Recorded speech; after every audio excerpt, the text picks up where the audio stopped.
The types of stress we experience today are very different from the stress that our ancestors lived with throughout history. Perhaps our stress response isn't being triggered by fending off wild animals to survive, but there's modern day stressors like trauma, worrying about climate change, violence, life demands, deadlines, and our health status. These events can set in motion the same stress response in the body that was historically activated by the hungry predator. 65% of adults have experienced at least one adverse childhood experience, and this can include abuse, neglect, divorce, and alcoholism. Recognize most adults are carrying around the same residual and possibly unprocessed trauma that activates the body's stress response and leads to decreased health outcomes. The body has a normal and a natural stress response, and this stems from the sympathetic nervous system, also commonly referred to as the fight or flight response. This response is literally a survival instinct. It's honed by hundreds of thousands of years of humans living a nomadic life with frequent overt dangers. When the fight or flight response is initiated, a cocktail of stress hormones, including epinephrine or adrenaline, pours into the bloodstream. Our physiology adapts to support either fleeing the scene or getting ready to fight whatever the threat coming at us might be. Of course, there's still situations where this adaptive response to an acute threat is useful in modern life, such as natural disasters, emergency situations, or in time when your life is in danger. But for the purposes here, we're more concerned with ongoing events that cause and contribute to stress. Stress that's ongoing is referred to as chronic stress. It turns out the pressure of daily life in combination with the adverse childhood experiences can keep you in a heightened state of cyclical chronic stress. This means our sympathetic nervous system, or our fight and flight response, might be continually activated. In an acutely stressful situation, the cascade of hormones and the physiological reactions in the body make complete sense. They enable us to respond quickly and effectively during the moments of danger or emergency. During the activation of the fight or flight response, the brain sends messages to the sympathetic nervous system through the adrenal glands. The adrenal glands then release adrenaline into the bloodstream, and it signals the body to do the following. It limits the digestive function. It increases heart rate, which pushes blood into the muscles. It dilates the bronchial airways in order to take in more oxygen. It sharpens the senses, and it increases glucose in the bloodstream for an increase in energy. All of this prepares us to react quickly with as much strength and speed as we can muster. As this initial surge of adrenaline subsides, our HPA axis, our central stress response system, comprised of the hypothalamus, pituitary, and adrenal trifecta, is activated, and this keeps pumping cortisol into the bloodstream. This helps the body to stay revved up and on high alert. Typically, after an immediate threat has passed, cortisol and adrenaline levels drop. This allows the rest and digest, or the parasympathetic part of the nervous system, to take over. However, when continually activated, the HPA axis maintains high cortisol levels in the body. This results in a chronic state of hypervigilance. Chronic stress wears the body down. It impacts the nervous system, cardiovascular system, endocrine system, and immune system, all of our major working parts. Stress doesn't just impact the physical body either. Mentally, the stress can manifest as inner self-talk that's harsh, negative, and circular. Emotionally, it can lead to exhaustion, frustration, anger, and an inability to manage emotions in general. Here's where plants can help.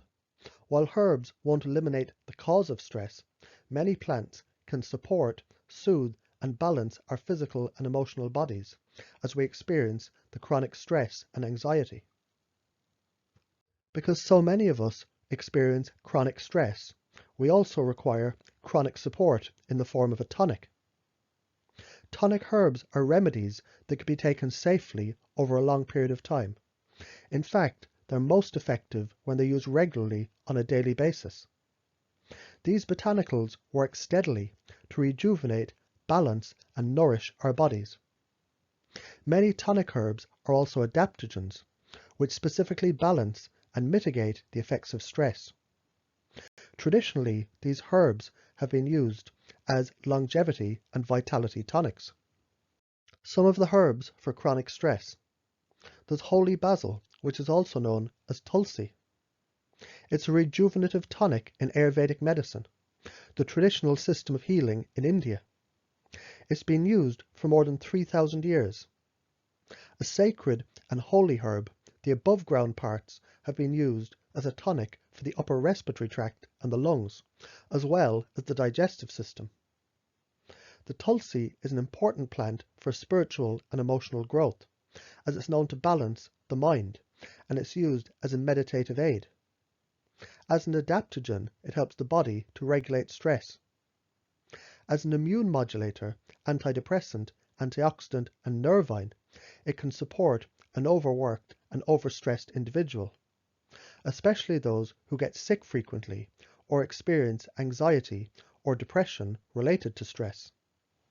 It's not recommended during pregnancy. Milky oats or Avena sativa come from the same plant as oatmeal, but we harvest the seed before they ripen, during a stage in which they exude a white milky latex. The harvesting window is narrow, but the rewards are vast. One of the unique traits of the plant is it's a tropo-restorative, a herb that restores nourishment from the nervous system. This makes it an important resource for adrenal exhaustion and chronic fatigue. It's also helpful for anxiety and depression associated with insomnia and being overwhelmed, and for anxiety arising from depression. Ashwagandha is also used in Ayurvedic medicine for rebuilding strength after a long illness, especially in children or the elderly. It's highly useful for issues presenting as a deficiency, like low weight, underfunctioning, hypothyroid conditions. The scientific name, somnifera, is in reference to its use as a sleep aid, and its common name roughly translates to the strength of a horse, both of which infer the plant's traditional and contemporary uses. As an adaptogen, ashwagandha helps the body to moderate stress. As a nervine, it supports the body in regulating anxiety. It's also immunomodulating, being especially helpful for those who experience low energy and frequent illness stemming from overwork. It also helps to reduce the levels of cortisol, the stress hormone. It's helpful for people who are having difficulty sleeping, concentrating, or who have memory problems. It's not recommended for use in pregnancy though. Stinging nettle leaves are a nutritive plant. They're high in vitamins A, C, D, and K, chlorophyll, iron, magnesium, potassium, and calcium. This makes for an important ally when we're feeling depleted during times of high stress, or we're in recovery from overwork and being overwhelmed. It has a hypotensive effect, and it helps the body to release toxins through its alterative or detox and cleansing and diuretic actions. It can make a delicious tea as well as a tincture, and it's an excellent food that can be mixed into soups, sautés, and pestos. Think of skullcap when anxiety is accompanied by being overwhelmed. It's an excellent plant to have around if you hold tension in the body, if you grind your teeth and experience body pains related to anxiety and stress. The herb is great to work with if you do any body-based stress relief practice, including yoga or somatic experiencing. Not only is skullcap helpful as a tonic formula for general anxiety, it can also be helpful for easing acute anxiety and panic attacks. The sweet scent of the linden soothes the nervous system. It's been used by people who experience anxiety, depression, insomnia, and digestive issues related to stress. As an antispasmodic, it helps to relieve body tension and to relax muscles. It also has an affinity with the heart, and it helps with an emotional uplift. Chamomile is a well-known aromatic herb with a powerful ability to calm the spirit and the stomach. It's useful for upset stomachs to support the digestion after a meal. It likewise calms the nervous system, relieves headaches, soothes menstrual cramps, and aids sleep. It should not be used by people who are allergic to plants in the Asteraceae family. Referred to as the tree of happiness in Chinese medicine, the bark and the flowers of albizia are traditionally used as a sedative and to calm and uplift the spirit. The bark is known for its ability to stabilize emotions, while the flowers have a more uplifting antidepressant effect. It's a wonderful remedy for those who are addressing anxiety, depression, grief, PTSD, insomnia, and other emotional disturbances. Lemon balm is a gentle tonic for uplifting the heart and the mood. It helps us to tap back in to our playful and light-hearted selves. You should not use lemon balm if you suffer from low thyroid. Rose can help to release grief and transmute negative emotions into positive ones. The rose petals contain high amounts of antioxidants. They help regulate the menstrual cycle, and they move blood and stimulate the circulatory system. A classic, relaxing and soothing herb, lavender is often overlooked because it's so popular. It's one of the most well-known herbs for aiding relaxation, promoting deep sleep and stabilizing the mood. Lavender is particularly uplifting and beneficial for anxiety and depression.